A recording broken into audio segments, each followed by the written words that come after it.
Hello friends, എല്ലാവർക്കും സുഖല്ലേ? ഞാൻ ഇന്ന് ഒരു അടിപൊളി ചെമ്മീൻ റോസ്റ്റ് ഉണ്ടാക്കാമെന്ന് വിചാരിച്ചു. ഇവിടെ ഒരു ചൈനീസ് കടയുണ്ട്. അവിടെ നിന്ന് എനിക്ക് നല്ല ഫ്രഷ് നാരൻ ചെമ്മീൻ കിട്ടി. ഇതിന് വളരെ കുറച്ച് ഇൻഗ്രീഡിയൻസ് മാത്രം മതി. അപ്പോൾ അതെന്തൊക്കെയാണെന്ന് നോക്കിയാലോ? വേപ്പില, സവാള, ജിഞ്ചർ ഗാർലിക് പേസ്റ്റ്, മുളക്, തക്കാളി. ആദ്യം തന്നെ ഒരു പാൻ എടുത്ത് അടപ്പത്ത് വെക്കുക. അതിൽ വെളിച്ചെണ്ണ ഒഴിക്കുക. വെളിച്ചെണ്ണ ചൂടായിട്ട് വരുമ്പോൾ അതിലേക്ക് കടുക് പൊട്ടിക്കുക. എന്നിട്ട് ചതച്ച് വെച്ചിരിക്കുന്ന വെളുത്തുള്ളിയും ഇഞ്ചിയും ആഡ് ചെയ്യുക. അതൊന്ന് ജസ്റ്റ് മൊരിഞ്ഞു വരുമ്പോഴേക്കും അതിലേക്ക് വേപ്പില ഇടുക. അതിനുശേഷം അരിഞ്ഞു വെച്ചിരിക്കുന്ന സവാള, അതുപോലെ മുളക്, ആവശ്യത്തിനുള്ള ഉപ്പും ചേർത്ത് ഒന്ന് വഴറ്റിയെടുക്കുക.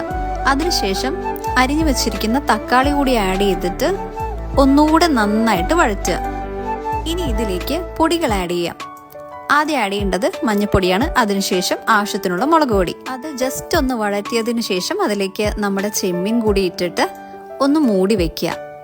അപ്പോൾ ചെമ്മീനിൽ നിന്നുള്ള വെള്ളമൊക്കെ ഇറങ്ങിയിട്ട് അത് നന്നായിട്ട് വെന്ത് കിട്ടും.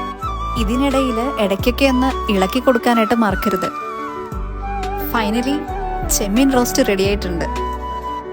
സത്യം പറഞ്ഞാൽ നല്ല രുചിയുണ്ടായിരുന്നു. നമ്മുടെ നാട്ടിലൊക്കെ കിട്ടുന്ന നാടൻ ചെമ്മീൻ്റെ അതേ ടേസ്റ്റ്.